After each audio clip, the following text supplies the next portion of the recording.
Saludos y bienvenidos a todos to the PGP podcast, episode 70. Moreno, 70. Ay, Dios mío, 70. Hey, Josh, the White Power Principal of Memorial Pathway Academy in Garland, SD, Garland, USA, ready to rock and roll. On today's show, we're asking our kids, we're asking our alumni about their experience in school, but we'll get to that in a little bit. Hey, remember that the PGP podcast is part of the Fantastic Four Network, Fantastic Four with Super Saturday.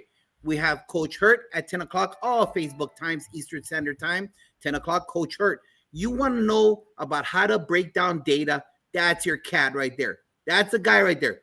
So if you're having some issues, you're a brand new administrator, assistant principal, and you want someone to hold your hand and guide you, that's the guy right there. Then we got Tammy and Shika, and they are going to be helping you on how to change the culture of a campus. And do I need to say anything about Principal Cafele? I have nothing to say about him. He's got everything said, and we're the anchor show on Sunday right now. So remember, please like and share it. Part of the algorithm is always to connect with everybody else, because if you want to be part of the show, reach out to this lady right here while she's still in the continental United States, or reach out to me, DM me, whatever it might be, because you bring something. You know, it's somebody in Iowa, someone in Maine, someone in Oregon, someone in the Dakotas, whatever it is. We're all on the same mission to ensure that we do the best for our kids who are the future leaders of America. So if you're in Alaska or Hawaii, whether you're in Maine or Florida or anywhere in the 48 middle of the continental United States, we need you to be part of the show. We need you to be part of this algorithm. So please like it and share it. Go right now. Like it and share it. Go to YouTube. Like it and share it. I can guarantee you there ain't no money being made here. It's just about spreading the knowledge of learning from each other, because remember that iron sharpens iron. Dr. Moreno, Mari, ¿cómo estás tú? I'm doing great, Josh. Thank you for asking. I just got back from Chicago, and you know all of the protests and everything that was going on over there this weekend. But yeah, I was there. It is my birthday month, and so I try and celebrate the whole month. But I just blew up this summer or this month, and so I have no days off this week. So I took the weekend, went up to Chicago. I went to the Chicago Fire set. It was so awesome. So check it out. It's on my TikTok at Newcomer Success, where I went and kind of saw the firehouse. It was so cool. I had a lot of fun. I even went to a Cubbies game. And so, yeah, I had a lot of fun. And I rushed back because I could not miss this episode, because you know what? This is the first time you actually have alumni. And you know what? That is so important for us to hear what our alumni have to say. Most importantly, I have to ask you this question. Did you have to get a credit check before you went into the baseball game?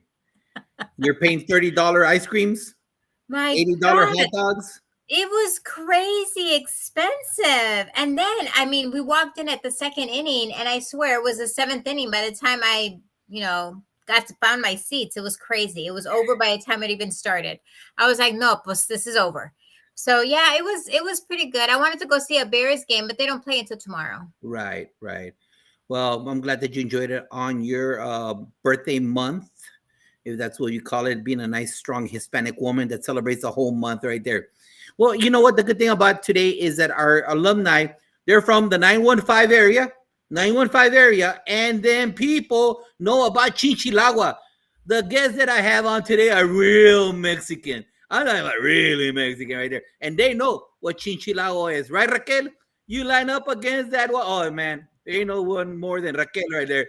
You line up against that wall and you yell, Chinchilagua arriba, boy. And you jump on top of your cousin and your aunt. And you get a big stack of human beings to the very top until someone falls. Someone gets hurt. And then your grandma comes out with a chancla and starts beating everybody. All right. My Chinchilagua moment today is this. This is my thought. As school has started, I think we're all live now. All the United States, we're all live. Take this, my 2 cents on this. When you're at work, keep the stuff at work. What do I mean by that? No, I'm just gonna be straight out like I always am. Look, if you go out to Applebee's and you start having Brutuses, if you go out to your local watering hole and you start having that bond kind of situation. You start having that relationship outside with your colleagues. Be careful. Think of the repercussions of all that, because it doesn't matter what school I've been, even at the current school that I'm at, it's happened in the past that people that become friends when they're barely new to the campus, just give them like 4 months and they're all having fun, and then the conflict starts. The conflict starts when they thought that, oh, they could handle me joking around. Oh, they could handle me saying this to them. Oh, it's no, we're good. Don't worry about it. We're good because we've been hanging around together. And then before you know it, you're trying to prevent HR from coming to your campus. Not only that, if you aspire to something in the future, I was a teacher at Ranchland Hills Middle School, and I became the assistant principal at that same school. It's not easy. It's not easy when you used to walk those hallways as a colleague, and then all of a sudden you're a supervisor. That I never went out to have beers and shots with anybody, and that's a fact that happens. Okay, it happens in every industry. So my moment to you is letting you know this. Keep it professional. There is no. I'm telling you. Look at my old age and my receding hairline. You see my receding hairline? Things will come into conflict. People will clash, and they will use your comments from a bar situation or a restaurant situation against you because it carried over, the noise carried over from there to work. And in the end, what that does is that it affects the kids, because kids know when adults are fighting with each other. And number two, it might affect your future aspirations if you look to advance within this profession. What do you think, Moreno? Josh, that is so true. I got promoted from within. I guess what that means is I was at the campus, I was a teacher, and then I got promoted into an assistant principal role. And that was a very, very hard transition. Even something like that is even hard, because how I acted and behaved as a teacher is very different how you act and behave as an administrator. And so, you got to think about it that way as well, because you never know. I mean, there's people out in the comments already talking about keep it professional. And that's absolutely, highlight that, please, start everything. Because what you do and how you behave and what you do, what your actions speak louder than your words sometimes. And then also what you do and how you work with each other also will affect moving on forward. So yeah, just be careful. Again, be professional. And I can't tell you, it was really hard for me to do that transition, but I did it. And, I survived another 10 years as an assistant principal there at that campus, but it's difficult. It actually is. It is. So keep that in the back of your mind, because for us as administrators, when you do your shenanigans, then you're spackling me. You're dirtying me, because then you're not being fair. Oh, you like him. You like her. No, you guys messed up. You guys did your nonsense, and now you want me to clean what started at Applebee's or at Chili's. Stop it. I'm telling you, it doesn't end good, especially when you're trying to hold off HR from each other. So keep that in the back of your mind. Big shout out to Dot McKeever Cheater. Thank you for being here. Our number one cheerleader of the Fantastic Four, Central Hicks. Saludos, amigo. ¿Cómo estás? Valerie Massey, thank you for being here. Appreciate you. Oh, yes. Safe and distance, baby, right there. Don't keep them away, right, Val? Make sure you keep them away from each other. But you know what, Moreno? As I bring in our beautiful guests today, this awesome panel, I stole this idea from Principal Cafele. I always give credit where credit is due, all right? And Principal Cafele on his show has talked about bringing in his former students. He calls them their formers. And to put it all out there and find out how the system is. In other words, the education system that you witnessed, that you were a part of and being there.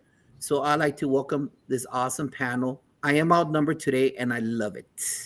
Stick, Dr. Moreno. I'm so happy for today, because you know what? We don't get to talk to our alumni as often as we should, because at the end of the day, the way I see it, you guys were our customers. And now we want to know, how did we do? Because now you guys, some of you guys are parents already yourselves. or are soon to be parents. And so now you then become that parent of that child. So I really am excited about today. Thank you, Principal Kofeli, for putting this in my buddies here at mine, because at the end of the day, again, people want to hear from you guys. And this is how we as educators learn. So I'm excited about today. And before we get any further, I'm going to start off with Raquel, just because you're to my right. But I'm just going to ask you, and everybody has the same question. Okay. So, Raquel, can you just tell the audience, just tell us who you are, give just a brief summary of the different steps you took to reach what you're currently doing now? And if you don't mind saying, how long has it been since you left high school? Graduated '08. You graduated 2008? Yes. Okay, I'm gonna put a little note there. Graduated 2008 from what? What Isleta district? High School. Yesleta? Isleta. Yes. Isleta, yeah, Isleta. Okay, cool. So tell us a little bit about you, a little background about you, and the different roles you are to that you went through to reach the role that you're doing now. So graduate, like I said, I graduated 2008. Straight out of high school, I went in the service. I was in the Navy for 4 years. Left the Navy, got married, left the Navy, was supposed to be a stay-at-home mom, couldn't hack it. So I went back to school. I studied and I got an associate's in accounting and then went back for my bachelor's. So now my heart wasn't in there. So now I am a dispatcher. I accidentally landed in the trucking industry and fell in love with it and been doing it since 2016. And here I am. Cool. How fun is that? And we're going to talk a little bit about your little journey and how all of this played out. So thank you so much again. So 2008, Yesleta, and you said you finished your bachelor's or you're working on it? I finished my bachelor's. Yay. Good job. Good job. And I Um, should start my master's soon, but you're what? my master's soon, but I'm gonna work on that one. Good for you. Good for you, Raquel. Awesome. Awesome. Awesome. How about you, Edie? Tell us a little bit about you, your background, where you graduated from, what year? So my name is Iris. I graduated in 2018 from Socorro High School. Right after high school, I did my bachelor's in 3 years. So actually, the wonderful Mr. Tovar helped me start my bachelor's while I was in my senior year. So I was able to start like that May, and I was able to graduate in 2021. Then right after I graduated May 2021, I started medical school in July 2021. And I just graduated this past June of 2025. And I'm taking one gap year, but I'm still to continue my residency. I plan to either be a plastic surgeon or commission into the Air Force as a surgeon. Look at this. Oh my God. That is so cool. A plastic surgeon. That sounds fun. Yes. Actually. Awesome. Thank you. Thank you so much. How about you, Annalie? So I graduated from Socorro High School in 2017. And since then, I went to UT Austin and did my bachelor's in chemistry and material science and engineering. I graduated in December 2023. And I wanted to take like a gap between my PhD. So I started working in education and now I'm a hairstylist. Wow. So you've gotten your bachelor's, you got your master's, and you're gonna pursue your PhD eventually? I did not get my master's, so for STEM, you can go straight to your PhD. So I'm just gonna go right for it and skip the master's, just go for a PhD. And I'm thinking either materials or chemical engineering. Annalie, what? I am so proud of you. I don't even know you, and I'm just like, wow, that is so cool. Congrats, congrats. And we're going to learn more about your journey as well. So thank you so much for sharing just a little bit of you. And last but not least, Miss Amanda. Hi, how are you? I'm doing well. Um, so I also graduated from Yale High School in 2008. So we'll always say it, right? Don't hate 08. And from there, I went to St. Mary's University, got my bachelor's in international relations with a focus in the Southern Cone, which is pretty much Mexico on down. And then I got my master's at Our Lady of the Lake for organizational leadership. From there, I dabbled a little bit, enlisted into the Texas Army National Guard, commissioned, and I'm doing that along with being a military contractor. Wow, that is so cool. We're going to learn a little bit about what a military contractor does because I'm curious. But it's so funny how all of you kind of dabbled a little bit into that area. So, you know what, congrats, because, you know, that's hard work, and it's just a different world today. And so thank you so much for your service and doing that. So super excited, guys. This is gonna be such an amazing show because we have our alumni talking to us. This is so cool. So thank you again, Josh. Welcome to Dr. Melissa Jones Chunu from Tulsa, Oklahoma, and mi hermana from South Carolina, Dr. Shika Houston. Thank you for being on the show today. So real quick to the audience, if you guys want to call out anybody that complains about public education, this is the fruit of our labor right here. Mm-hmm. These four powerful individuals that have nonstop put in the work to ensure that this country is a better place. And for the most part, I saw all of them since they were little freshmen. Trust me, I'm telling you. Some of them gave me a little bit more gray hair than others, but it doesn't matter. The thing is that this is what, as a beautiful country, we do.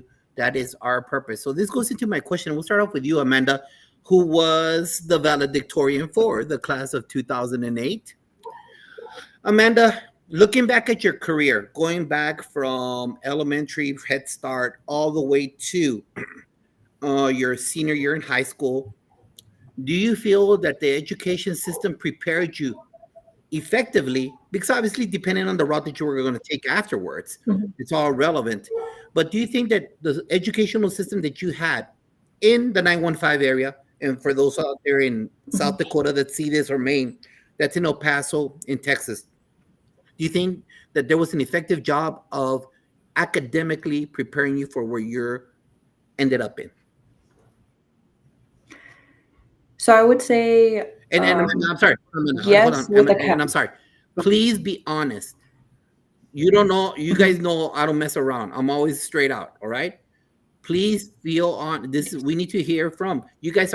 You have left, and you already created at the start of your careers. All right.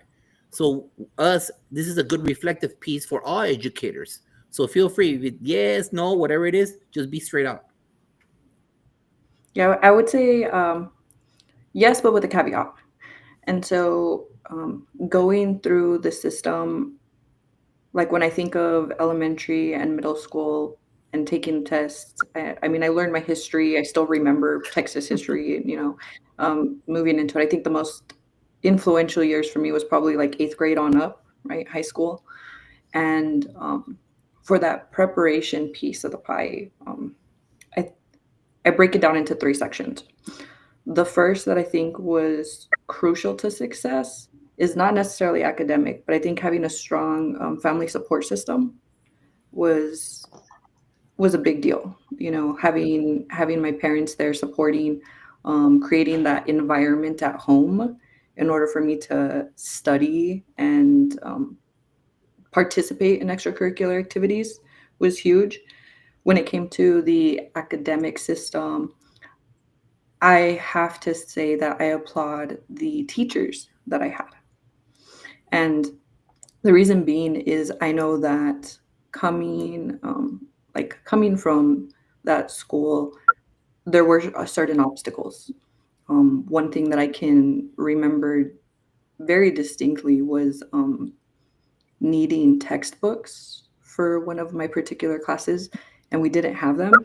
And so we had our teacher at the time needed to compensate and was teaching us, but it was a very creative environment, which I appreciate, but that was well above and beyond. And so I found that as a typical pattern at the school where the teachers needed to think outside of the box. And a lot of them I did notice were purchasing additional things on their dime, right, to help us out.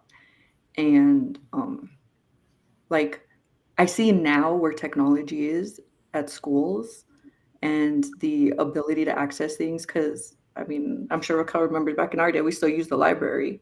You know, we had encyclopedias, Britannica, aging ourselves over here, but you know, that's what we were doing, or we were going to the public library at times because if you had AOL dial-up at your house, you know, you're fighting with parents on, are you gonna have the phone ring or can I use the Literally. can I use the computer, right? And so at high school, having all of those essential items would be a necessary piece. You know, I do see that it's your teachers, and then you have the resources available to you, and then moving into that family environment.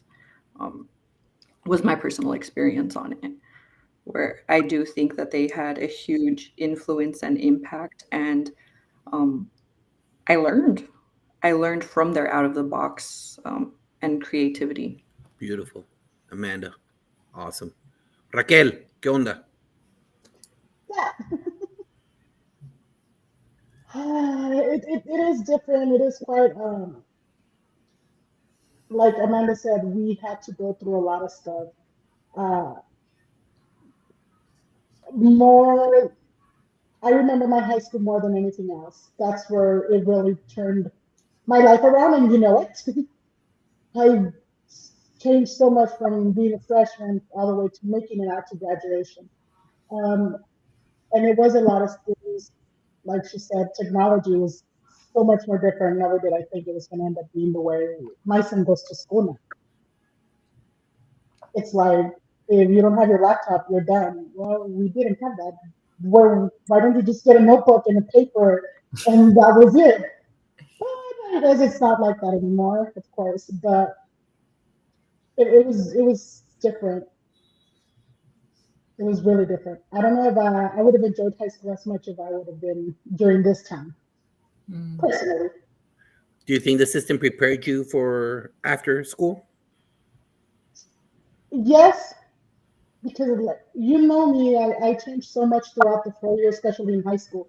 And if you would have asked me when I was in kinder, when I was in middle school, or even when I was a freshman, if I would have done military, I would have said no. And that was my first option, and that was my I'm leaving, and I'm leaving, and that's it. Against all odds, I left, and I finished off. But it taught me a lot about myself, and it let me be who I was. It against all odds of everything going on at home and the differences about people I used to hang around with and everything, the little bit of things and a lot of things, either or from the teachers, made a huge difference in me. Okay, thank you. Anali, do you feel that the system helped you out, go to UT and all the things that you accomplished? So I would say, in all honesty, partially. When I went to UT Austin, my first semester was extremely hard, both like personally, because I was away from home, but also academically. As a top student, I would grasp material pretty easily, and I was like, oh, I think I know how to study.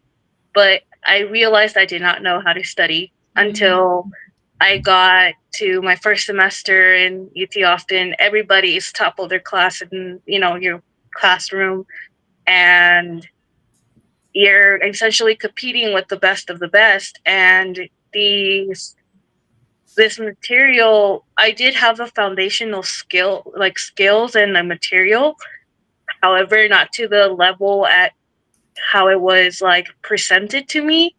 So I had a very hard time. My first semester I straight up failed all my classes, and I had decided it was better to just drop and take a semester off to like maybe learn some skills along the way. And I came back and I got a 3.8 GPA that semester, but yeah, it was a struggle. It gave me some, it did, like, this academic system gave me some foundational skills, but like this was like the level of preparedness I had after high school, and this was like the level that everybody was like at, like, in college. Perfect. Gotcha. That was, thank you for being honest. Exactly. Doctora. I'd say also partially. So as a first like generation student, the first in my family, my parents had no idea how to do nothing. So I'd say in the medical realm, I think that's the people, the teachers are what inspired me to where I'm at now. But going in as a freshman in college, not knowing anything, my parents also not even knowing anything about college, I'd say it was hard. I had really no one to ask or how to do anything, how to study. They had no idea how to even do anything, how to do FAFSA. So I'd say in that aspect, no, I struggled, but I had to figure it out for myself. And I think the thing that helped me out was all the, I guess, encouragement from all the teachers that I had telling me that I could do it. But as Annalise said, like the going in there, there was so many students that were like so much more ahead than us. And so also not being able to like afford, because our school was also kind of like always talked down on.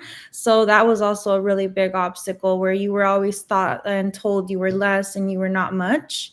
So I think they also prepare that and kind of put that in your mind, and you kind of have to be the person to say, I'm not going to let that stop me from going where I want to go. Thank you. Thank you 1,000% for the honesty. Thank you. Mari. Guys, before we go on to the next question, I want everybody to make sure that we like and share this podcast because this is such great information. Again, having alumni who went through the education system and has starting your new careers and starting a family and having to raise children are now going through the system as well as parents. I think that is so important. So please like and share. If you haven't already done so, do it now so that it'll kind of help our algorithm and more people can hear from these amazing alumni students. So again, thanks a bunch for doing that. Guys, you guys are all talking about teachers. And so let's kind of dig a little bit more around that. Before I do that, who is first generation, first time in your family to go to college?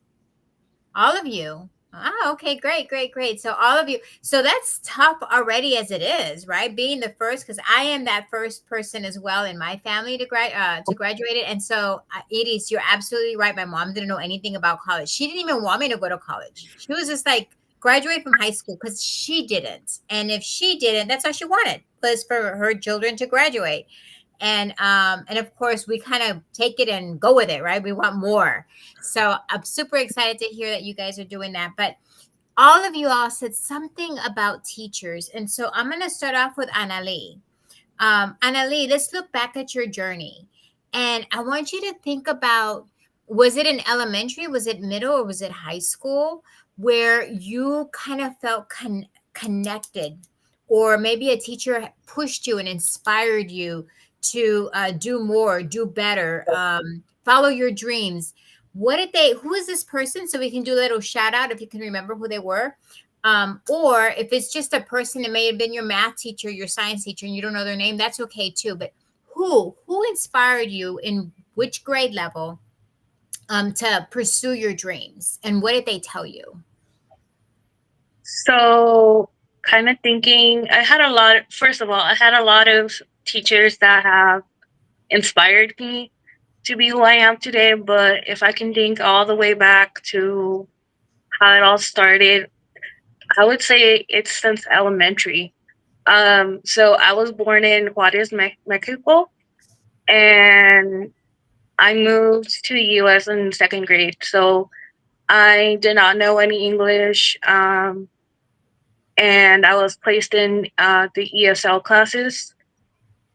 And my homeroom teacher from second grade at HD Hilly, she saw something about me and encouraged me to not let my language barrier like Mm. necessarily stop me from uh, pursuing what I want. Because she saw that I wanted to learn. She saw that I was a bright kid, and she pushed me to pursue that. And she like fed that hunger that I had to be a, a student and to learn. And thanks to her, like I picked up English in a year. I was fully fluent by third grade. And I was able to, not let English um, be something that held me back. Mm. And from there, I was like, okay, well, I love math, I love science, and that's where like the other stuff started. But definitely, if it wasn't for her, I wouldn't be able to navigate the world in, the United States like Sorry. how I am right now. And you know what? That is so important. I'm so glad you mentioned that. One, that you were a second English language learner, right? That you were learning English. And look at you, you're so fluent now. I mean, awesome. And then you're pursuing math or science, right? You said you majored in chemistry. My goodness. I that scares me.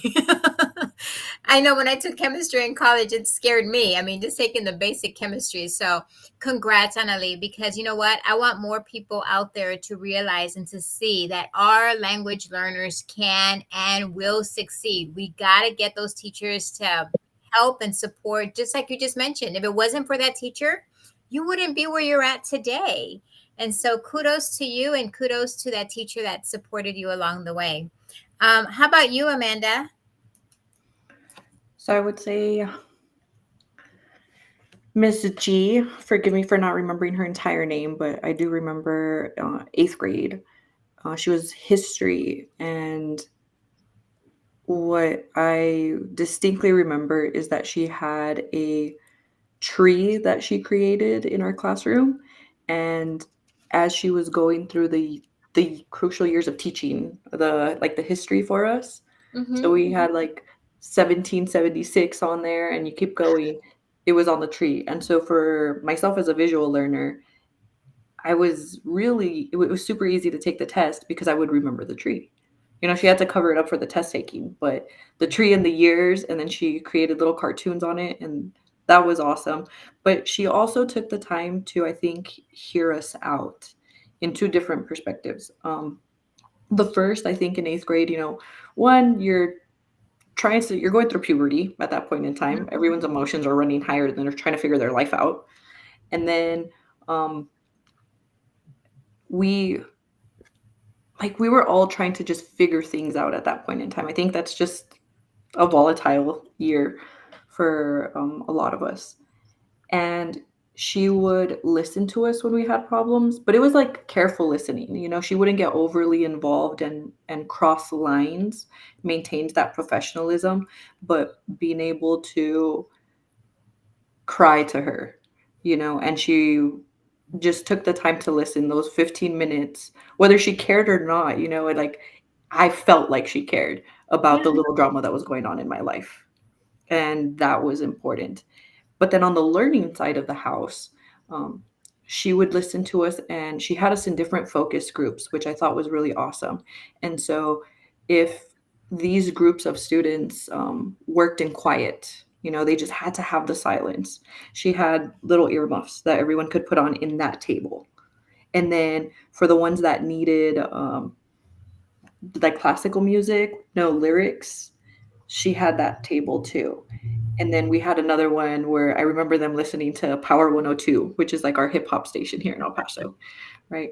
And being able to break us down into these groups to take the time to ask us. And now in retrospect, she had 8 different classes that she had of students, right? Because that's when we would change periods. Mm-hmm. And she did this for all of us. And then because we had these study groups of people that we had some similarity in studying with, that created and fostered learning groups at such a young age. And so I mean, you move into college and you hear about, your study groups that you get Yeah. into and people that are like-minded in that type of study environment or atmosphere. And I mean, I don't know where she got that from, if she got it from college, but she transferred that knowledge to us then. And we all started studying with each other, even outside of the classroom, even in different subjects. Awesome. So And I think, Amanda, and I want everybody, all of the the audience out there, the virtual audience, listen to what Amanda said.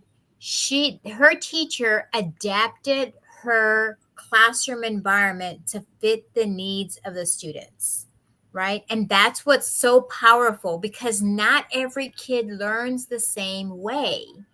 And it's important for us to kind of look at that and listen and see what our kids need. Because Amanda, like you just said, everybody is different. And what you said also is you transfer that into college, because in college, guess what? We don't sit and do exactly what we do in high school in college, right? It's very different, and you have different study groups. And so when you can already adapt your high school, your middle school into those kinds of environments, then guess what? You're already preparing your kids for the future, not just high school. You got to look at beyond that, because you want your kids to be successful beyond that. And I think that's what you got from that. Amanda, thank you so much. That was so awesome. Raquel, how about you, man? Not because he's here, but the man that's right there. He Right changed my there. life.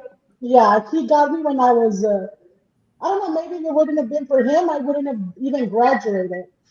I was Aw. always good with classes and stuff.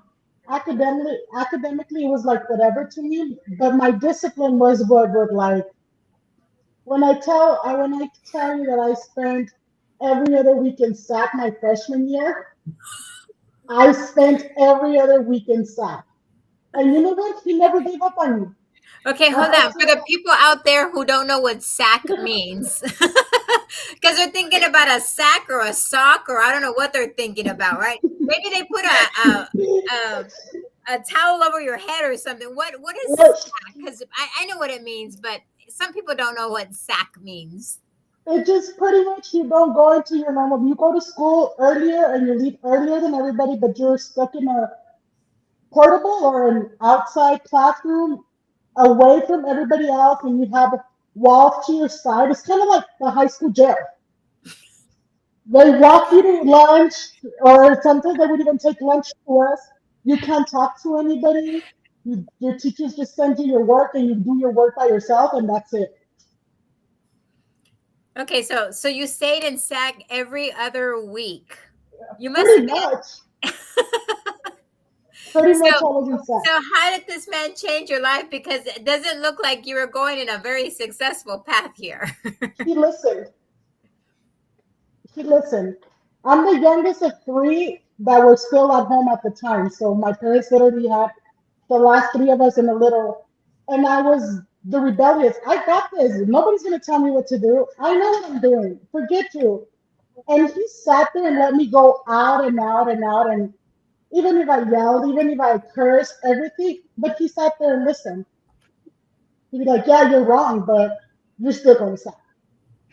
And it made me feel like Amanda said it earlier, like he cared. I don't want to say he didn't care, because he showed that he cared. Because even after I left high school, he was still there. I got out of boot camp and came home, and he's one of the first people I went to go see. I went to the high school to see him. So he's the one person throughout my whole school that, like, he wasn't just like, oh yeah, whatever. She's just another, excuse my language, but like another screw up that's going down the drain. Just let it go. He didn't let me go. You know So what? And I think what you just said is so important, because so many kids show so much resilience, right? They just want to resist. They want to fight, the adults in the school. And what you me, said was, yeah, that's exactly who you were. You were that person that you gave a rule and you were going to fight it. Like, you're going to challenge it. You got to do this. No, I'm not. It's that kid. And let me tell you, so many educators, so many administrators were like, you know what? They don't care. Who am I? And then they just like don't even bother. And what you're saying, that this man did, and what most educators should do, is listen. Listen to our students, listen to our customers, listen to, so that we can find out what is it, what is, and what changed your life is the fact that he listened. You still had a consequence, right? You Yes, still had a consequence for very what much you, so. I'm sorry, Very much so. but you also knew that he cared. And I know Josh says this all the time. Kids don't care how much you know until they know how much you care. And that's exactly what you're basically saying, right? At Yes. the end of the day, he listened, and look, your life has changed. You're so different now. So awesome. Thank you so much, Annalie. Miss Chemistry. Like that just baffles me.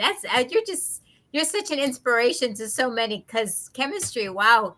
Tell me about a teacher that changed your life. I think I already said who. It was the second grade Hmm. teacher in HD Elementary.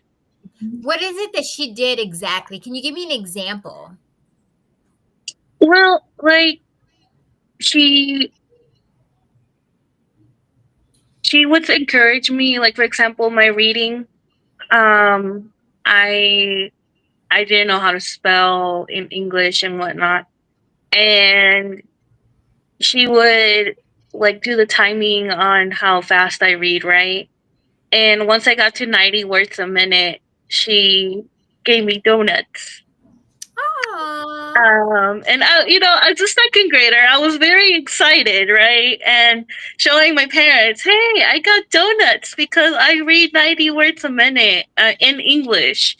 Um, kind of, um, like set me in this like reward system of like, okay, if I keep on doing better, I'm gonna get more rewards because that's just how my brain works. Like, I get a reward for something and I'm more prone to doing it, Um, but and yeah, I and like that's the rewards. And that's a great example, Annalie, because so many people assume there's a lot of educators out there that feel like rewards aren't important, or incentives are not important, or how do we highlight or really tell our students that they're doing good, right? And so for you, that was something that kind of sparked you, right? I mean, here you are, past high school, and now finished college, and you're remembering what you went through, right? And how incentives are so important. So, folks out there, teachers out there, principals out there, rewards, incentives. I know I spoke to a teacher one time and they said, students don't need rewards. I'm just helping them for the future. And sometimes we need that encouragement. And you know what? Having a bag of Takis or some candy, or you wanted donuts, that always helps and supports, because kids like that stuff, right? And if we can help them understand the importance of education by giving them little trinkets, kids are going to eat that up. So thank you so much. And I hope everybody is learning from some of these little tidbits that our former students are telling us, because guys, it works. Look at them. They're successful. They're great. And they're telling us what works.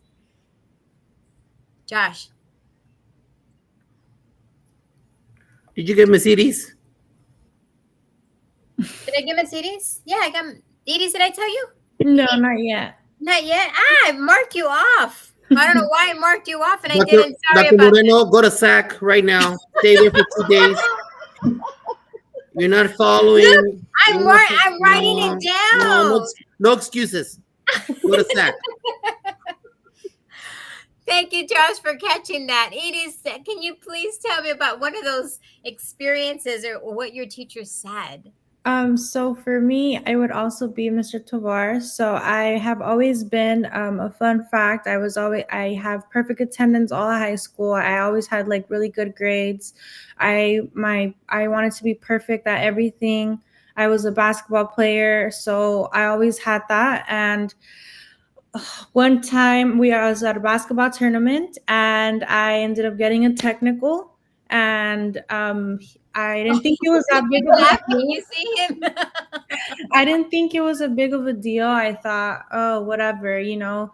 No, not to him. To him, it was a big deal. He called me out in front in the announcements. He pulls me out of class, but I see it now, and honestly, the way he talked to me was like, he explained to me like I have a lot of imposter syndrome, so sometimes you feel like you don't belong. But he reminded me like, hey, you're this high and you need to be that. So you need to always remind yourself that even if it's a silly technical, that's who you're showing everybody.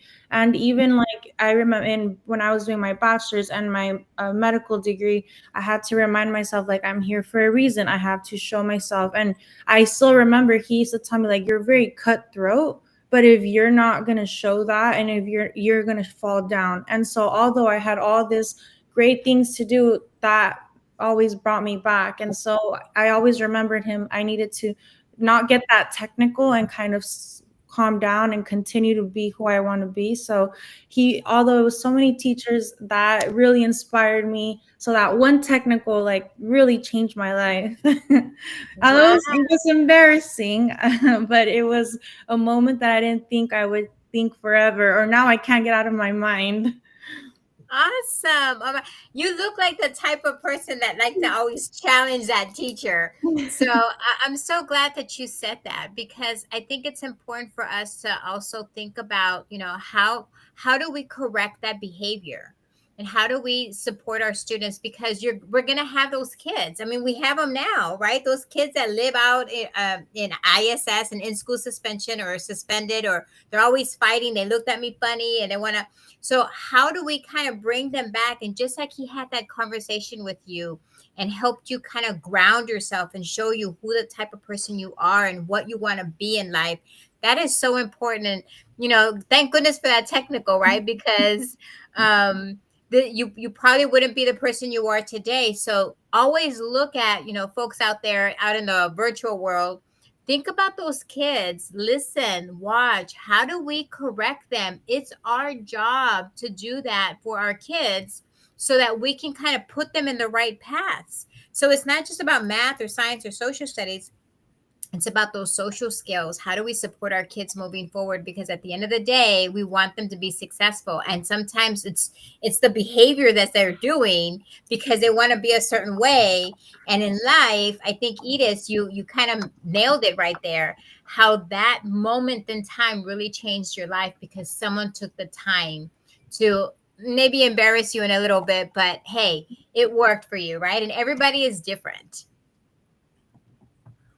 So this is on a side note for everybody. I want educators out there to look at this, the comment by Valerie and by Central, which was stated by our panel right now. So just check this out. I'm just putting it out there because this is the dialogue since back in the Stone Age when I began in education to right now. That is the ongoing conversation about air quotes rewards. Mm-hmm. Some educators feel that it has to come from you, that there has to be a balance with not so many rewards. The kids have to work for it mentality. And Mm-hmm. then you have this other end right here, and it's not another end, it's just another perspective. It's the way Centra says is that, you know what, it's crucial, just like it said right now, the donuts, it was crucial to create that motivation, to have the kid, you know what, inspired to the next level, to level up, as they would use their terms, playing their video games. So let me ask you a question right now, and I'm going to start off with you, Edis. At what moment did it click? Did you have an event in high school or in middle school? And this goes to everybody right now, right? Did you have a moment that clicked at one level or the other? Maybe elementary, I don't know, maybe at your college, university. When did it click that you totally knew where your focus was? Was it an event in school? Was it a parent teacher conversation? Was it you getting a straight A, knowing how to spell the word beautiful? I don't know. So what event created you to flip that switch to become somebody that's who you are now? So the event that I would think of was that my dad, when I was very young, he was diagnosed with cancer. And so I thought that I wanted to be like his doctor. And so for that reason, I wanted to always make the best for my dad. So I'd go to school, I'd want to be the best. I'd want to get perfect attendance for my dad because I thought one day I want to be treating my dad. I guess as a kid, I didn't think it does, but I thought cancer, by the time I became a doctor, I could be treating his cancer, but obviously that's not how it works, right? But that is the event that really sparked me and still does to this day, actually. And so Beautiful. he motivated me. Beautiful. Thank you for sharing that. It is appreciate that. Number one, what was the event? Um, I would have to say you were a part of my event. And I, so I'm going to Isleta. That wasn't the feeder pattern that I was supposed to go to. Um, I moved high schools. And so that was a very jarring experience as it is because I didn't know anyone. Everyone else I felt like knew each other. And I came in pretty timid, listened to me and talked to me, like very welcoming, where you didn't even know me. And I was just a very timid person at that point. But you like pointed out a trajectory for me. Like even from freshman year, you're like, you're gonna be number one. And I didn't believe it at the time. And that, that continued. That was a harsh, moment of success that the standard was already high. You had already set it high and that was intimidating, but challenging. And so setting that bar where you already how do I say it? Like, I feel like you felt I was better than what I thought at the time. Hmm. I was just trying to graduate from high school at that point in time, and you set that bar. And so by setting that bar for me, um, it gave me a hunger to continue setting even higher bars. And then in career pathwise, again, you were that pivotal moment because I don't know if you remember, there was like a military camp that you encouraged me to go to. And for, the audience and for my peers, I was a very girly girl. And so I went to that military camp with those big bug eye glasses on. And I had a rolling backpack, which we know is not to do. You should be carrying your stuff. But you saw that I could do that too. So it's like academically, you saw me successful. And then physically, you saw me successful where I had never even dreamed of being. And that was still a high bar too, because you had told me like you're gonna go for the gusto, even on that side of the house.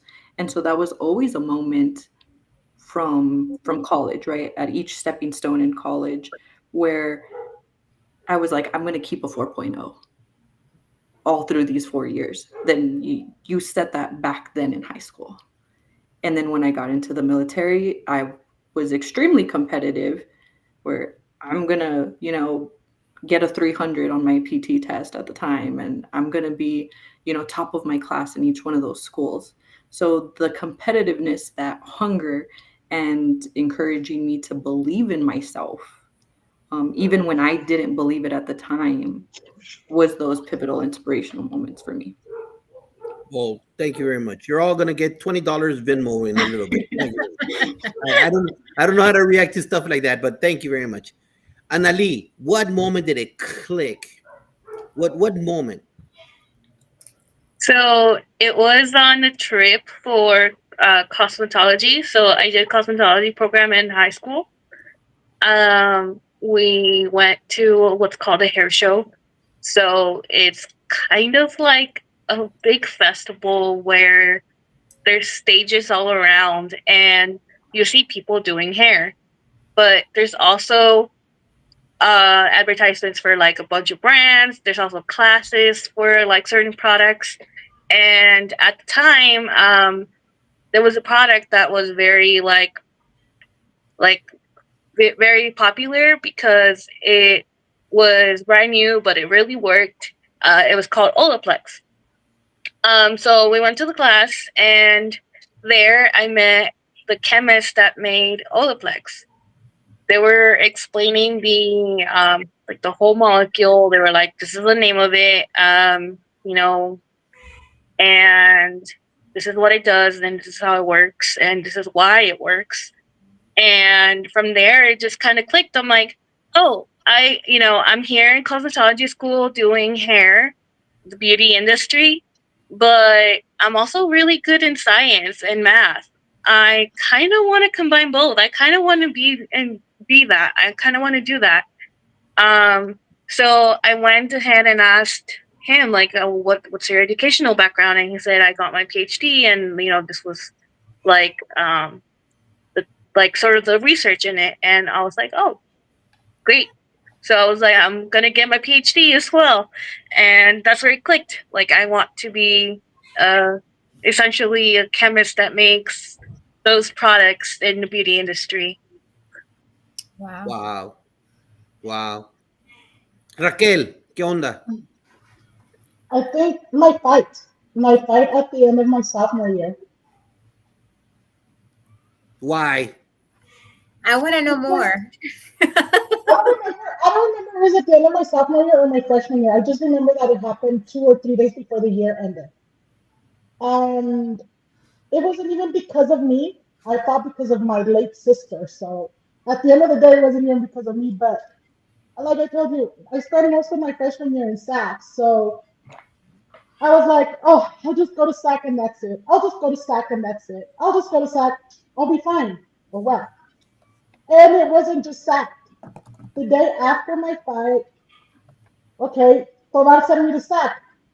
Who spends the last day of school in SAC? Well, Rachel does. I always wanted to go to summer school to get ahead because I didn't want to be home because I didn't want to be cleaning. So I'd rather go to school. What is maybe 2 or 3 days into summer school, Tovar pulls me into his office and he's like, "They're coming after you." I'm like, "Who? What?" Well, the girl pressed charges on me. I got arrested from the school. They pressed charges on me, and that's where I was like, crap, they took me to the police department and they couldn't even take the handcuffs off me. I was actually scared. So that's when I'm like, is this really worth it? This is where I'm going, you know? He doesn't give up on me, but for me, it was like, oh, Tovar is always going to tell me, you're going to be okay. It's going to be okay. You got this. But at that moment, at that time and moment, I was by myself. So that's where I had to be like, is this really what you want? Because it was just a high school fight. Yeah, I got like charges were dismissed and everything, but what if next time it's not just that? Yeah. Yeah.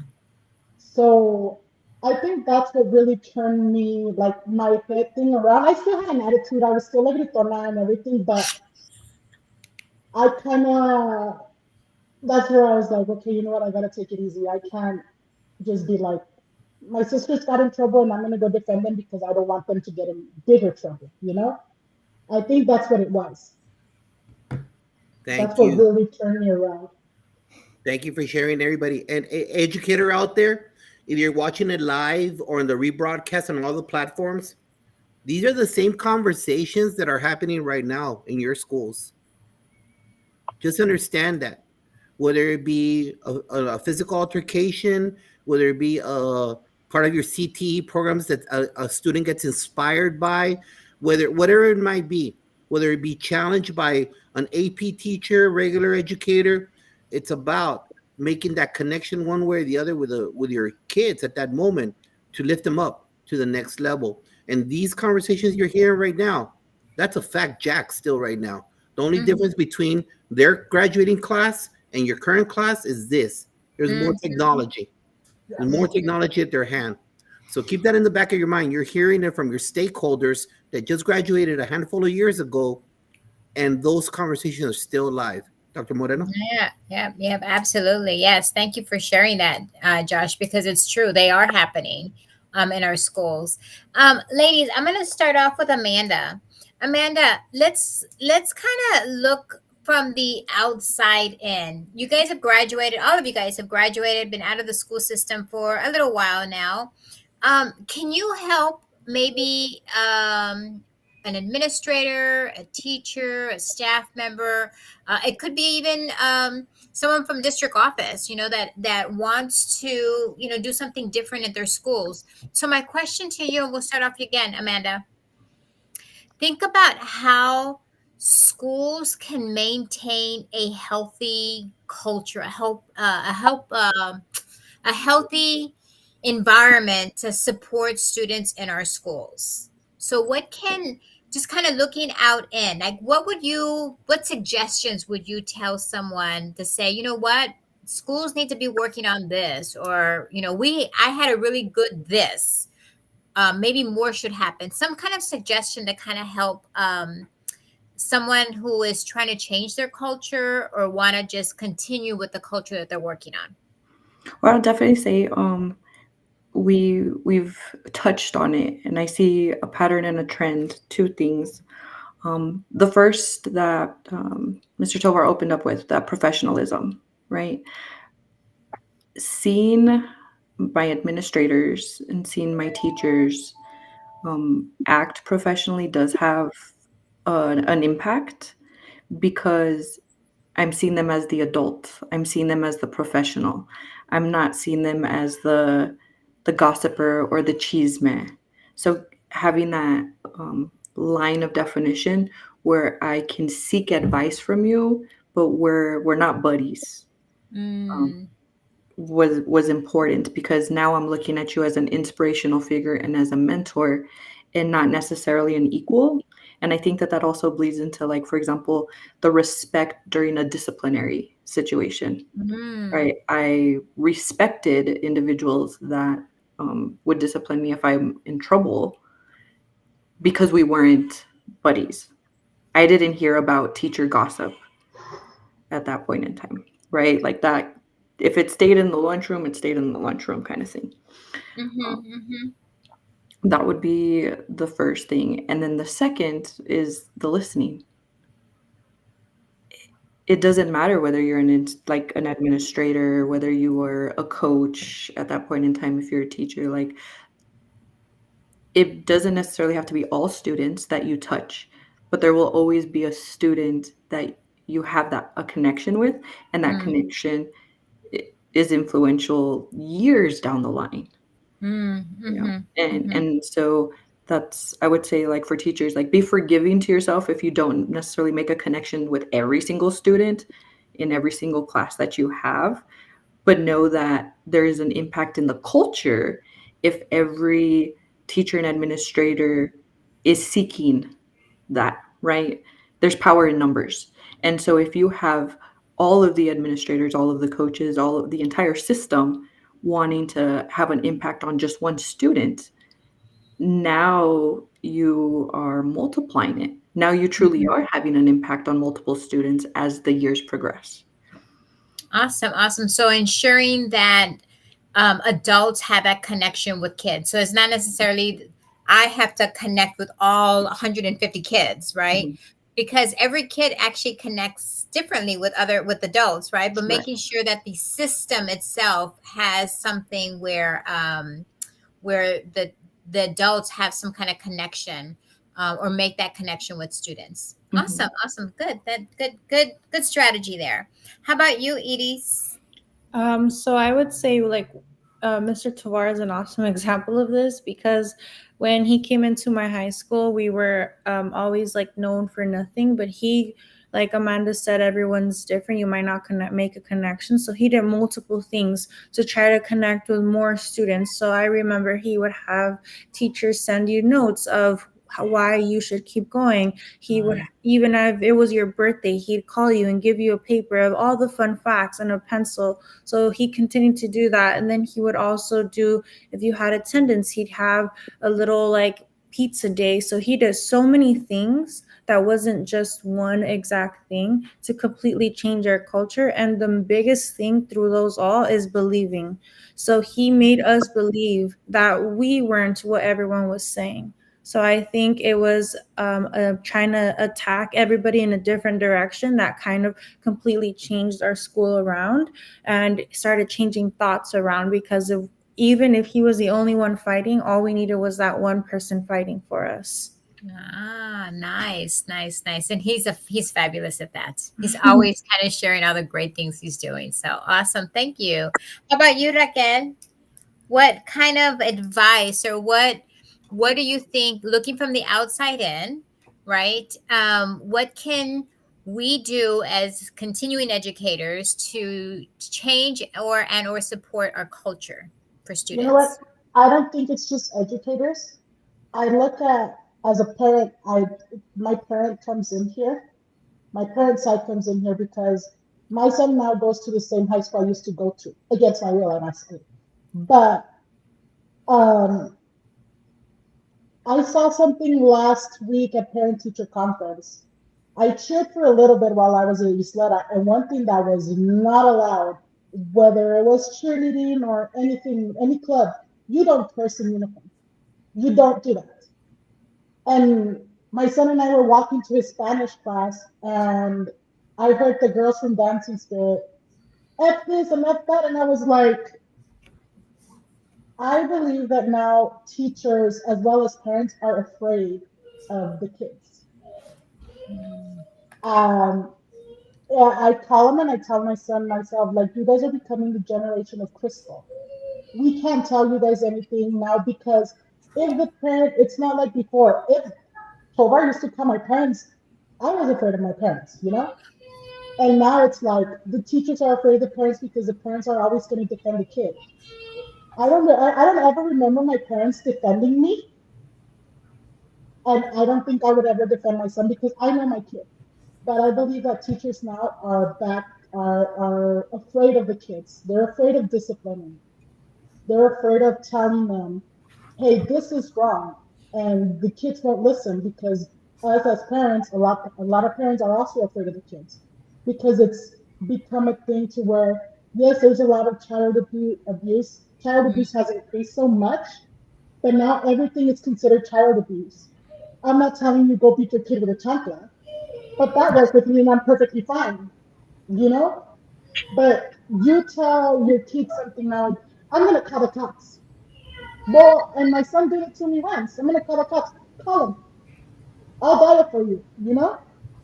But I think that's the biggest thing. It's like instead of them trying to take the time to listen and go back to the respect that Tovar was talking about at the beginning, they're just like, oh, you know what? I'm just gonna let it go because I don't know what's gonna happen. Because of going back to being at home. What we teach our kids at home and they take it to the school is like, oh, the teacher's gonna fuss at me and I'm gonna go tell my mom it was this way and my mom's gonna believe me and not believe them and they're gonna be in trouble. You know, it's not just the educators because they have a lot on their hands. And yes, as Amanda said, as long as they make impact on that one kid, you know, but there's no way that teachers can make an impact on kids nowadays the way they did with when I was in school because parents take the authority away from the teachers now. It's like, oh, you're not going to help my kid because you're not giving him away a grade. Well, he has to earn the grade, and my son knows. My son comes when he would come with a low grade. What? Why? Well, it's because the teacher doesn't like me. Bullshit. There's no such thing as a teacher doesn't like me. What are you doing? Like, no, there's no such thing as a teacher doesn't like me. I've used that excuse before, and I'm not going to go sit here and yell at the teacher when it's something that you're not doing, you Yeah. know? Yeah. And I think that's the biggest thing. Even if teachers are trying to be there for the kids, parents aren't allowing it the way they used to do it Yeah. because we are taking a lot of authority away from them by Yeah. going out there and telling them in front of them. Because a lot of these parents, and I've seen it happen, a lot of these parents will tell the teachers in front of the kid, what is that teaching them? You know? Exactly. No, I hear you. I hear you because as a principal, I remember calling a parent and they're like, "Yes, my son already told me what happened, and I believe him." And I'm like, "You don't even know the story, lady. Like, you need to hear the whole story." Exactly. So yeah, I hear you, and it's it's interesting, and I hear you. We have to allow we need to be able to correct sometimes our parents because sometimes kids are gonna they're gonna defend themselves, right? Hey, it was the teacher's fault. The teacher hates me, and so we gotta be able to we gotta be able to listen. But listen, I tell people there's three sides to every story. There is your side, there is a teacher side, and then there's a truth, right? So everybody has their own way of kind of spinning things. But I think it's important, and you're right. Like we don't. We tend to sometimes not want to correct our children because they're afraid of what that parent is going to do, and we need to be able to be open and listen. So awesome, Anna Lee. How about you, my friend? What can you say as far as a strategy or how do we maintain a healthy environment for our kids today? So I am speaking from experience because I did work in education for a little bit. Mm-hmm. Letting go of the bias of judging a book by its cover. Um, so sometimes and I'm also an testament to this, as you can see. Um, Sometimes I see some students or maybe some, I see other staff that would be talking about, oh, this, don't just let this kid apply for do the necessary applications for college, do the FAFSA for the requirement, like that's it.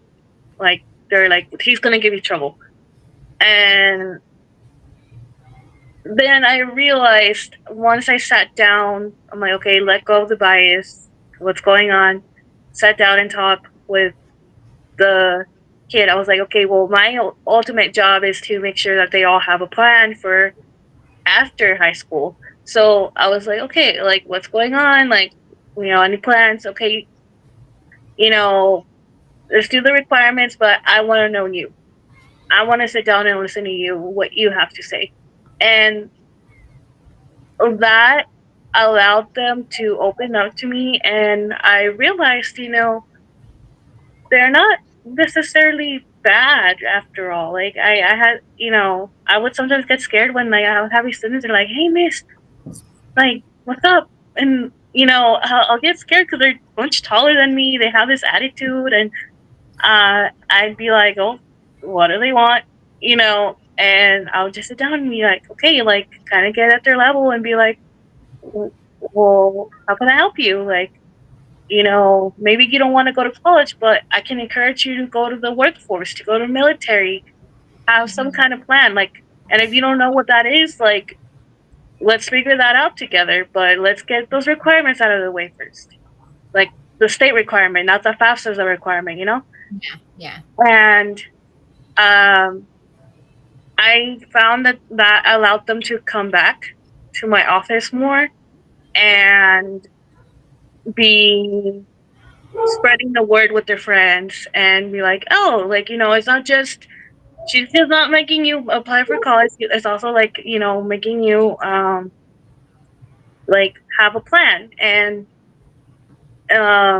ultimately I think it was all down to like me letting go of that bias of like, oh, well, I'm not going to listen to what the other staff are saying about the student. I'm actually going to sit down and talk to them and not judge them by their cover. And so, yeah. Wow. I mean those are some really good advice and some good things that we can continue to do in our schools because we want to make sure that we are providing that support because you guys have went through it already, right? And what do we do to kind of continue, right? Or change.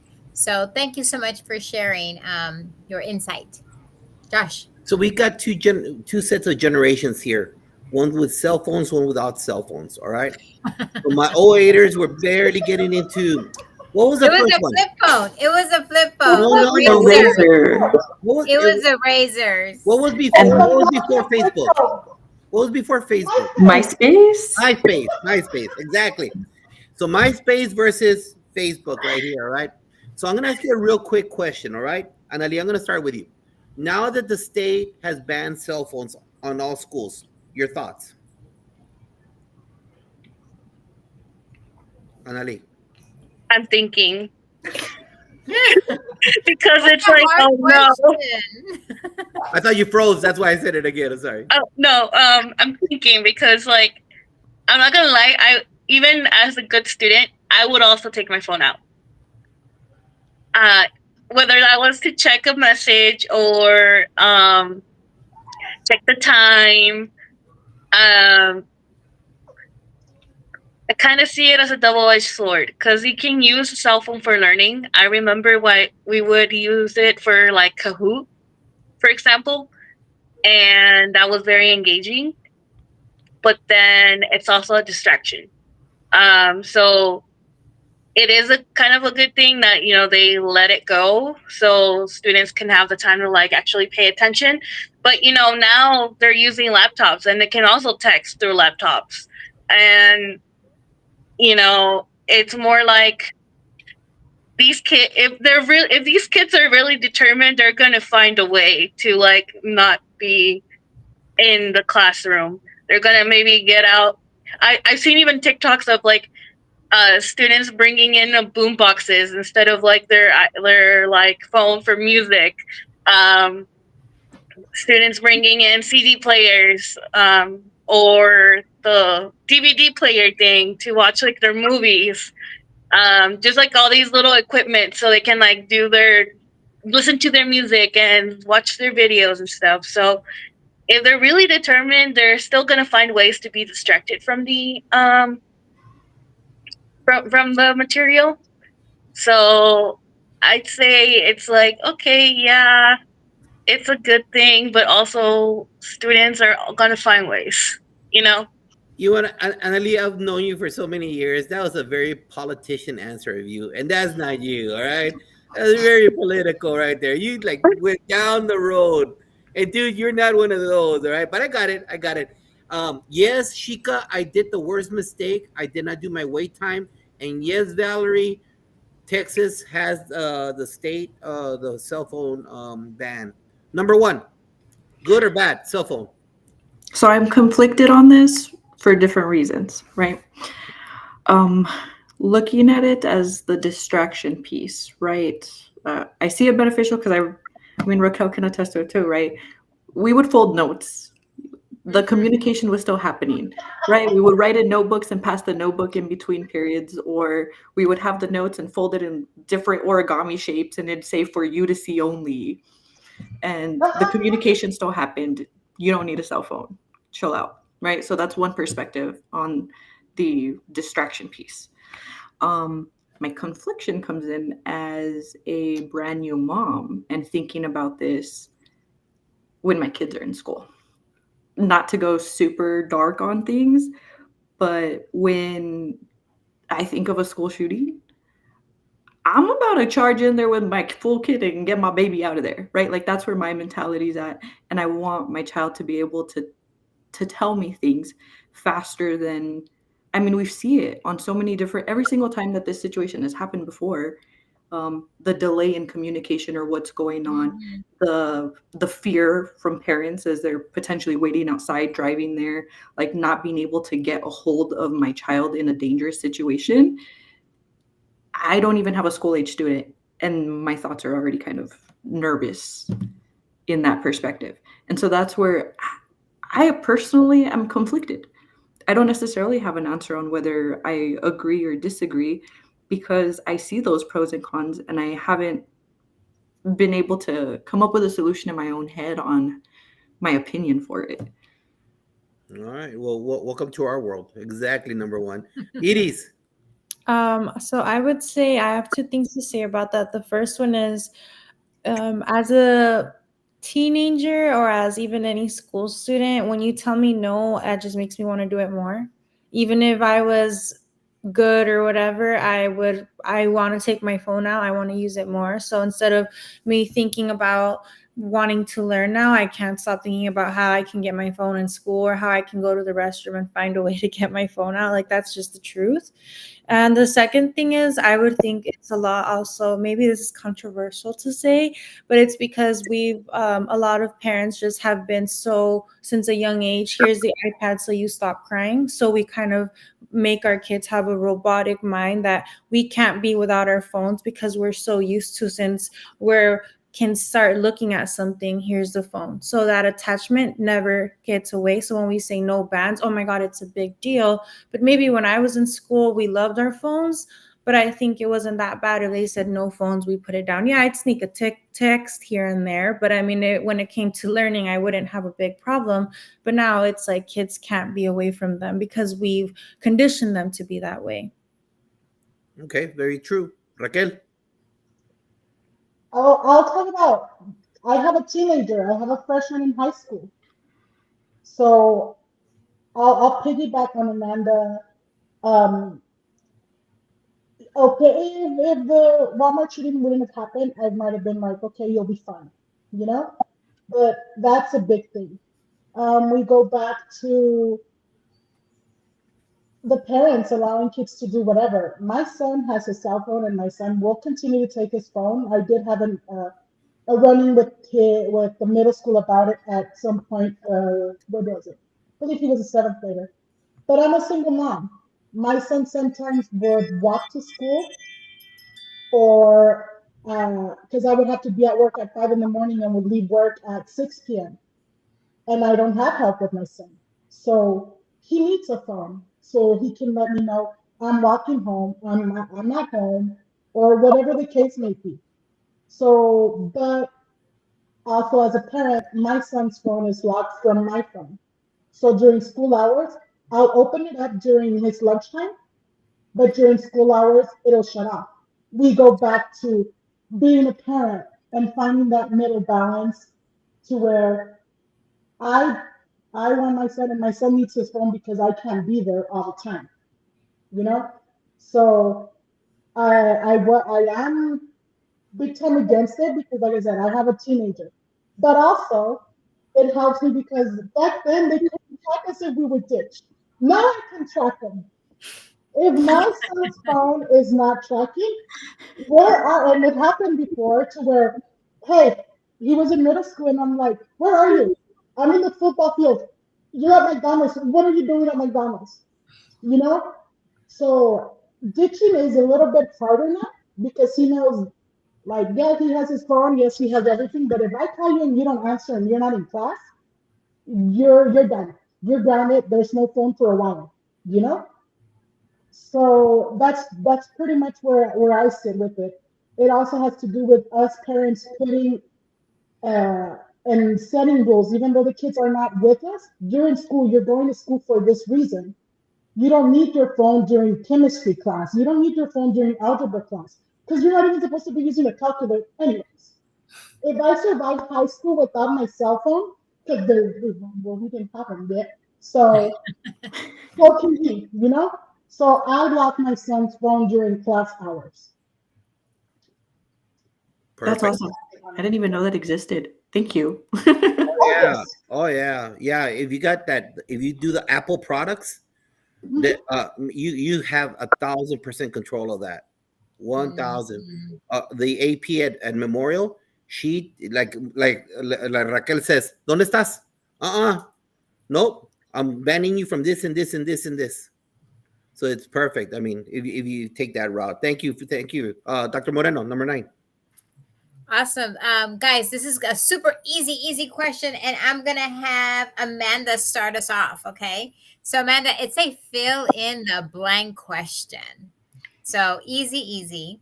And it's also the last question before the Échale Ganas. So we're almost already at the end. So real quickly, if I was in charge of education, of the education system, I would blank to make it better.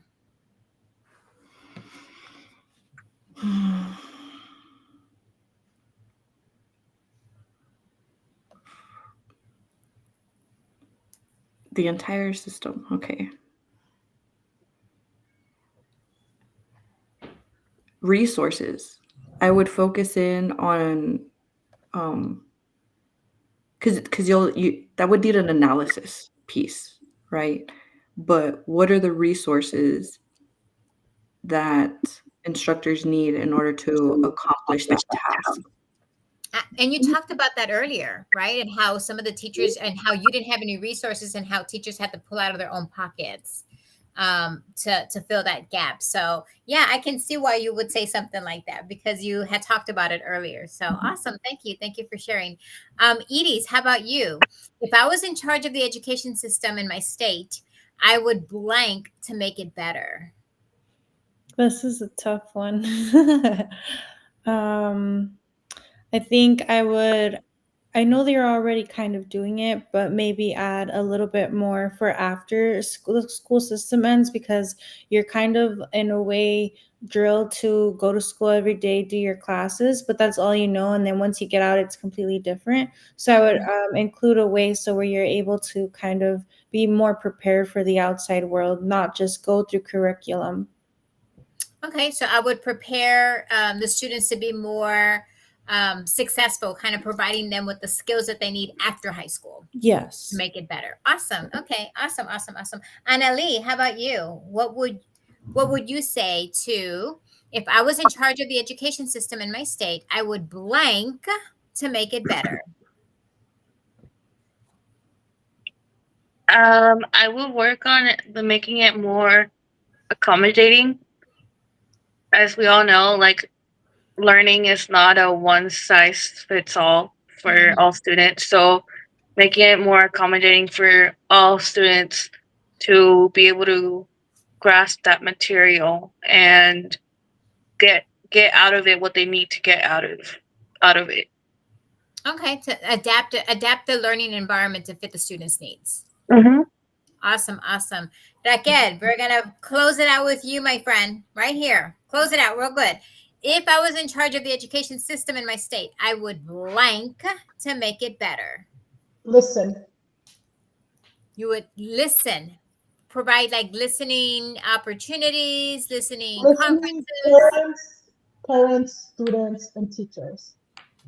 We sit and we do everything one side, but we don't know what everybody's going through. She talked about extracurricular activities, sports.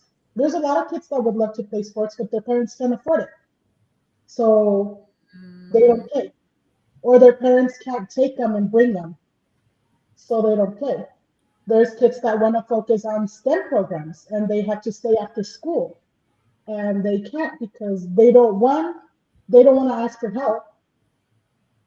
Because regardless of where, especially here in the border, we still have a lot of the parents teaching us you don't ask for help. Men, we still have some machista.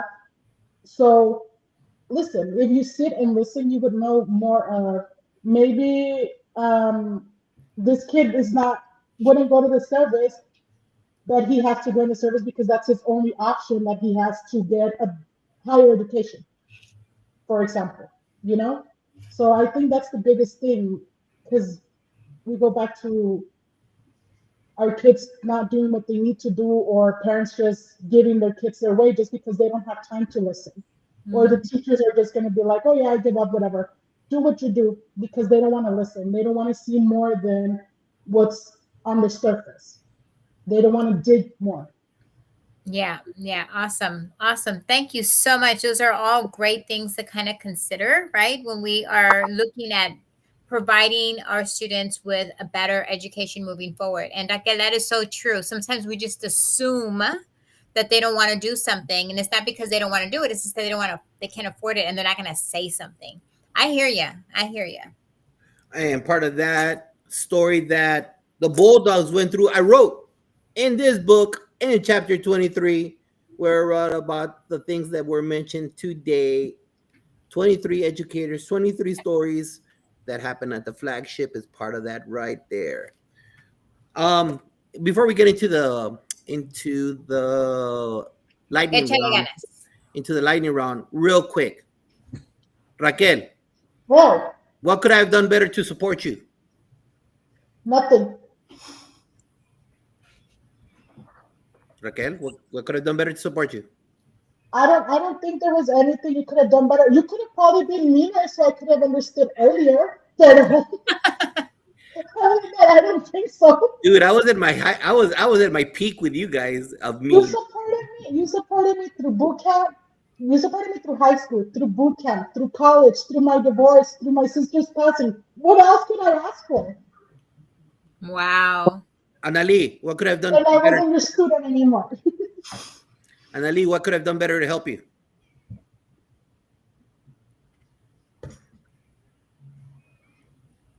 You're gonna hate this, but same as Raquel. Nothing.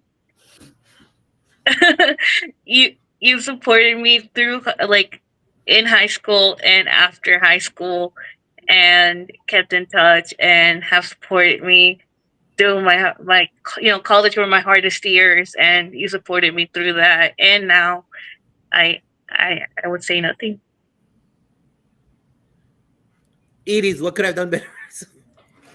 No, no, If you want me to really say something, I will, but my ultimate answer is nothing. But I would say from the my only complaint would be that you did not support me through my bachelor's or my doctorate. But no, I will say he made the effort to go to my graduation, so I can't complain. Like there is nothing I could say. You're amazing. Number one, what could I have done Well, better? you have 1, 2, 3, and you're gonna have number 4 say you did an amazing job because of the fact that there was follow through.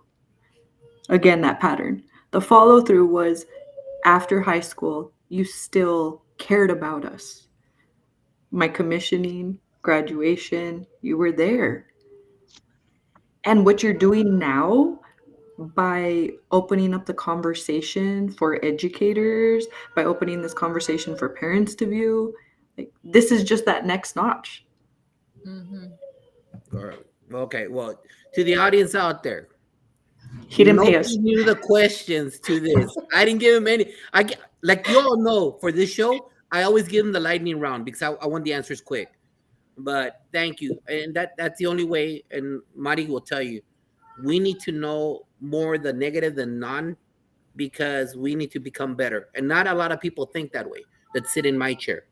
Not a lot of educators think that way. That want to improve their sharpen their tools. But there are that people go out to who you were. In other words, we walked the same hallways, we ate in the same cafeteria, we did everything, and we need these conversations. So I highly suggest to educator out there. And trust me, I reached out to a lot of kids that I know, and they're like, "Yes, I'll be there," but then they chickened out of me. "Yes, I'll be there," but then they chickened out of me. "Yes, I'll be there." And like always, thank you very much, panel, for being here. Appreciate you. And now we're gonna go to the Échale Ganas questions. And I don't need to tell the 915 about ganas. Normally I have to because I got people from New York and Wisconsin, and they're like, "What is ganas?" Well, ganas is that spiritual word that we use. Ganas is a word that we use to ensure that a grandmother promotes and supports her grandchild, that a mom yells during a football game, "Échale ganas, mijo." It's a spiritual generational word. And that's what I want you to answer this now. Panel, it's a lightning round. Okay? It's quick. It's not 10,000 hours on each answer, all right? So we're gonna start off with Anali. We're gonna start off with you. Ready? Hmm? Give advice to a teacher. I would tell them to not give up. I know you can experience burnout, but keep on going, keep on listening, because you are the world's you feed the world's future leaders, and we need you. What was your graduation song? I had to ask my class president, but it was I Lived by One Republic. Send some flowers to someone that inspires you in what you do. It would be Miss Stephanie Reese. She's a chemist at Tesla. She the reason why is because she has faced a lot of adversities and was able to get to where she is today. What's one song that embodies your spirit as a person? This is gonna hurt by 6 a.m. What is your favorite quote? The same quote I used in my graduation speech. If you are drawn to it, attack it, get obsessed with it, and conquer it. It doesn't matter if you think you can do it or not. By Mickey Six. What is your favorite cheat food or sweet? Uh, Oreo cheesecake. What is your favorite TV show? Wednesday. How can people reach out to this chemist, this beautiful spirit that would walk through Socorro High School, the It was a huge building with big hallways, but you would see this little purple hair, this beautiful spirit walking down in a sea of 2,550 kids, just walking with a smile. How can people reach and get a hold of you? So my email is my first and last name, Analija Valera at yahoo.com, or Facebook, Sabbath Annalise, so ANNALYIZZ. I can just show that to, if you, I don't mind you sharing it, Mr. Tovar, but yeah, through Gotcha. Facebook or email. Perfect. Raquel, Yeah, give an advice to a teacher. just keep swimming. Just keep what? Swimming. Okay, got it. What's your graduation song? Amanda?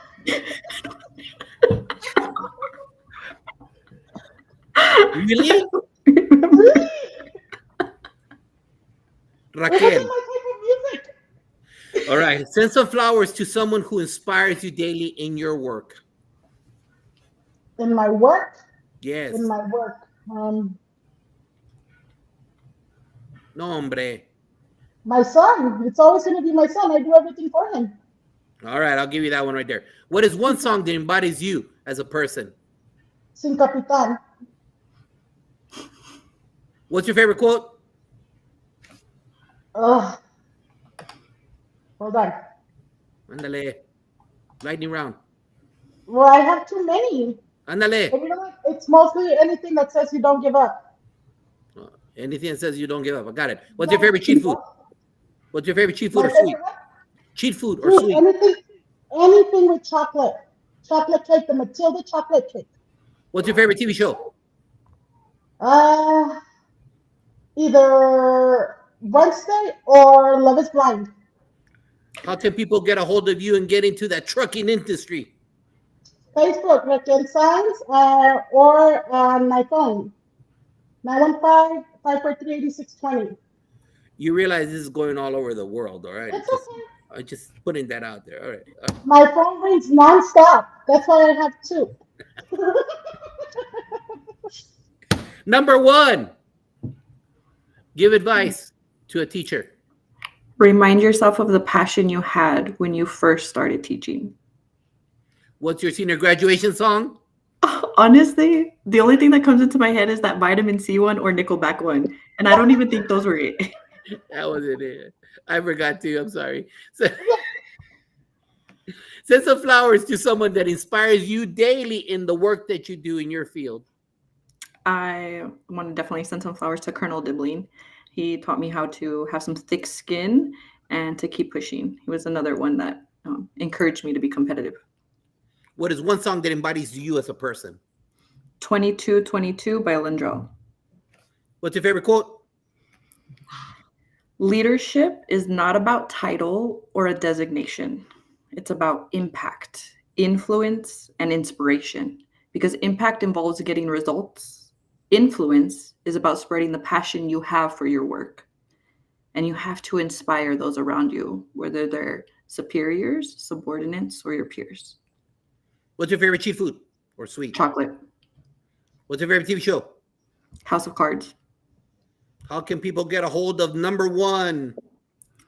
Facebook or my email, amanda.m.delarosa@gmail.com. All right. Doctora. Here we go. Give advice to a teacher. I'd say never underestimate the impact of your encouragement. What's your senior graduation song?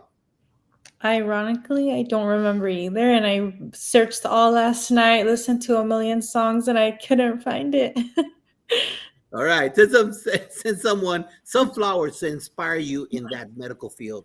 I would send them to my brother, who is currently a third year in pharmacy school. He inspires me as much as he says I inspire him. Love it. What's one song that embodies your spirit as a person? I'd say Stronger by Kelly Clarkson. What's your favorite quote? You miss 100% of the shots you don't take. What's your favorite cheat food or sweet? Grimaldi's Pizza. What's your favorite TV show? Game of Thrones. And how can people get a hold of you to get treated by Doctora Lozoya? Yes, it would be through email, iris.celeste23@gmail.com, and TikTok. It would be Iris Celeste and then one extra E at the end. Thank you, panel, for being here today. Appreciate it. It was a true joy keeping up with all of you. It's been a true joy as an educator listening to you, and as a dad, as someone that spent many hours with you guys. It's just a pleasure to see how you've evolved and ensure that you have made this country yet stronger thanks to your dedication, your hard work, and now that you're parents, I know that it's even going to improve more because of the skills that you're bringing to your children in every single last day in the future. It's prepared for a greatness thanks to what you do. And thank you, panel, to being out there. I suggest that you go out there and you talk to your former students. I suggest that you bring them in and you have those honest conversations and you say, what could I have done better? How can we do things better as educators? Because that's the only way. Like they told you, the class that I have these two young ladies from '08 are different than my bulldogs in the 21st century. Totally different mentalities, different structures, different everything. But in the end, it comes down to what the spirit is. As long as you're able to connect with them, as long as you're able to make sure that they feel that you want to be by their side, it will always be a successful relationship. It will always be something that ensures a structure and a love for what's happening at your campus. So keep on connecting with those kids, and don't forget to join us next week. We have our our principal roundtable number 5. We got principals from all over the country coming here and learning from each other. And after that, our curriculum show number 2. As always, panel, say goodbye to everybody. Bye, y'all. Bye. Don't hang up, panel, and join us next week. Remember, new time, new change, 5 p.m. Central because of football season. Exactly. Not lying.